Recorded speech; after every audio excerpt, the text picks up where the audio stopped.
Electronic personal time capsules. My ancestry can be traced for about 300 years. But the further back one looks, the less is known about it. I miss having more familiarity with distant forebears, wondering what they looked like, how they lived, adversities they faced or endured, thoughts they had, and joys they felt. I also believe it would be instructive to not only learn from them but also from other individuals not related to me within the narrow definition of family.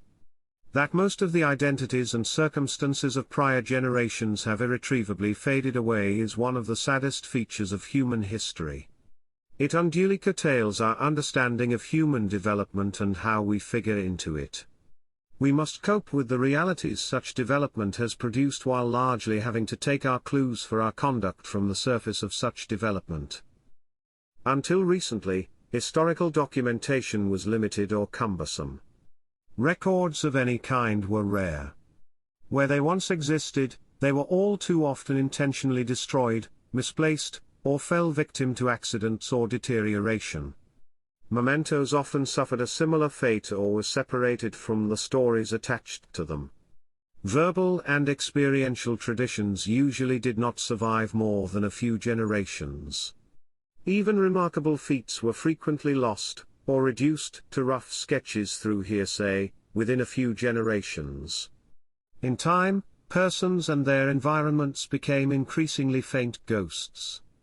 In a desire to recall despite fading memories, uncertainty, and scarceness of information, historical facts were often replaced and embellished by imagination. Humanity is in many respects like an amnesiac trying to piece together who it is and where it is heading from now unconnected objects and fractured recollections. That we have been collecting and preserving records for persons who are deemed historically important and the powers they represented is utterly insufficient to give a fair and useful account of the past. For one, the lives of famous personalities and the historical forces they represented were by definition extraordinary, and not characteristic for the circumstances and experiences of populations. Moreover, many of their stories are incomplete and biased. This is all the more prevalent because many of them were recorded in the context of strife or domination and commensurate polarizations of attitudes. Records were usually created and preserved by victors and rulers or their supporters. These overwhelmingly enshrined their viewpoints and how they wanted themselves, others, and related circumstances to be remembered. Their desires were complemented by the inherent tendencies of humans to mythologize history into clear attributions of good and bad, of heroic and despicable characteristics and behavior, and to identify themselves with the purportedly positive forces and distance themselves from the negative. Frequently, countervailing accounts were not recorded or were inhibited, confiscated, or purged. Individuals and groups with opposing knowledge did not record, preserve, or publicize such knowledge due to lacking means, fear of repercussions, demoralization, or shame. Deplorable behavior was lauded, condoned, or excused if committed by the designated good forces of history and denounced if it was committed by designated bad forces. Conduct that could damage the image of good forces was kept secret, suppressed, or misrepresented. Damaging activities of bad forces and positive behavior by designated good forces were prominently exposed, exaggerated, or fabricated. Conversely, positive behavior by designated bad forces was omitted or denigrated. Such propaganda practices and tendencies have continued and obtained additional importance in modern times as additional media have become available to reveal but also to mislead. Beyond misinformation campaigns directly undertaken by the powerful and their agents, they frequently could also rely on pre-existing indoctrinations and partisan attitudes of those providing, recording, and interpreting historical facts. Hence, official history must be treated with utmost suspicion. Even independent historians have great difficulties stating and interpreting historical facts unaffected by the manipulations and societal biases to which they have been systemically exposed. The preservation of historical accounts contaminated by contortions or falsifications may serve an informational function if they are placed in proper context. Below a layer of manipulations and biased interpretations may lie strata of administrative records collected by societal or governmental institutions. Such records may be less compromised and offer better factual grounding. But they only cover information that was of interest to such institutions. The best context of official records would be constituted by a wide sampling of factual accounts and interpretations among affected populations. This would facilitate a more rounded impression, not only of official history but also the broader conditions of human existence. The scarcity and disregard of such accounts have largely prevented a proper correction of history to date. Even currently available historical knowledge by individuals that could contradict official records will fade away in the world's consciousness if it is not recorded, secured, and processed. Fortunately, humanity is in a unique position to address this problem. Electronic collection, recording, organization, storage, search, and reproduction technologies endow us with the capacity to ascertain, preserve, access, and share knowledge of personal experiences and settings in as far as they have survived from prior generations. They also give us the means to pass on rich materials for explorations of our lives. We can enable future generations to learn from their ancestors by example or dissension through an ever-building fund of detailed information in a way that was until now only possible within a range of immediate exposure to a prior generation. I am imagining repositories that aggregate and present representative materials about individuals in personal electronic time capsules. Many visual, auditory, or written records already exist in electronic format or are transferable, and more can be generated during continuing lifetimes. Preserving and linking personal accounts could free history from its afflictions of incompleteness, subjective viewpoints, and mendacity. By making the preservation of individual records available to a broad spectrum of people, we can begin a new era in which history becomes a mosaic of a myriad of contributions. Such contributions may be hampered by similar shortcomings as official accounts. However, the number of accounts from different positions and their cumulative context and juxtaposition can reveal facts and interpretations in much better completeness and clarity. A system integrating individual accounts could provide analytical assistance regarding such accounts for better specific and overall transparency. Such a democratized accounting of history would also serve to correct history from an description of conflict between or conquest and domination by the powerful to the reality of how their behavior impacted other human beings and how these tried to carve out a life.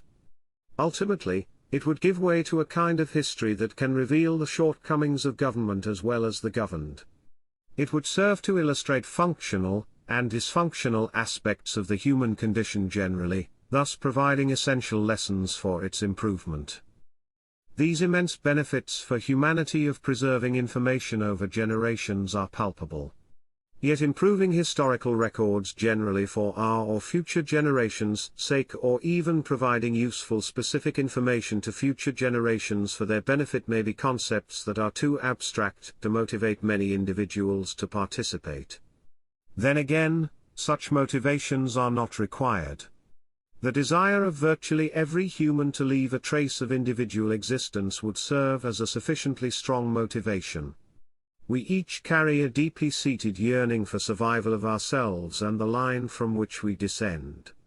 We find some consolation considering the horror of our death if we have the assurance that we and where we come from will be remembered. We would welcome if this could occur in a more lasting fashion than in the fleeting memories of people who knew us and with uncurated records of an uncertain future. This desire and its requirements for a personal account fully coincide with the desire and fulfillment requirements regarding improved historical tradition. In addition to addressing the above described wishes, the documentation of individual lives may even have a positive effect on individuals preparing contemporary records. Knowing that a documentation of their existence, their experiences, their thoughts, emotions, and conduct will be preserved and may be reviewed by others, they may live their lives in a more deliberately forward-looking and virtuous manner. An ongoing accounting for their lives may make them more self-conscious and endow them with comprehension as well as motivation to improve their lives.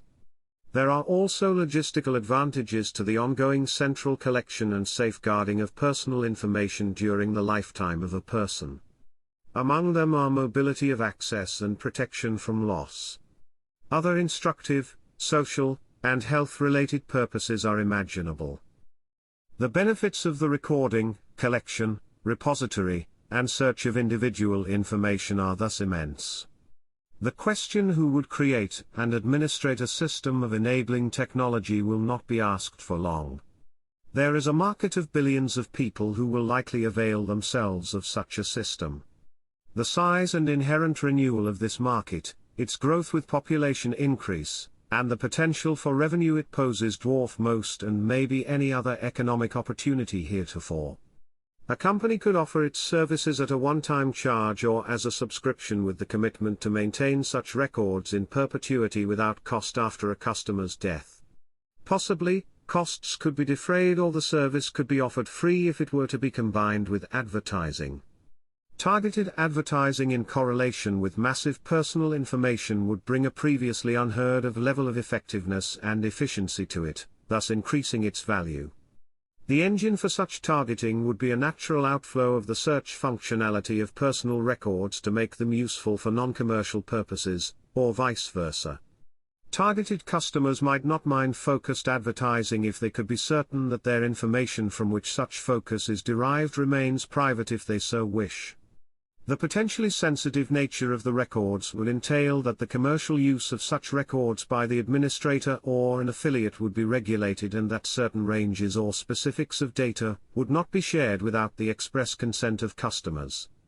Beyond that, such persons would have to retain the authority to decide which circles can access what records at which point in time during or after their life, possibly with an end to all secrecy after a certain period. As more advanced technologies to preserve our biological and experiential identity become available, conventional memorialization could be supplemented by including biological and even reproductive material and a complete informational scan of a person's body and mind as a logical extensions of a previously established service model. The motivation to include such data would be cogent for existing and new customers as well as societies because it would further suspend the finality of individual destruction by death and allow even more authentic access to information.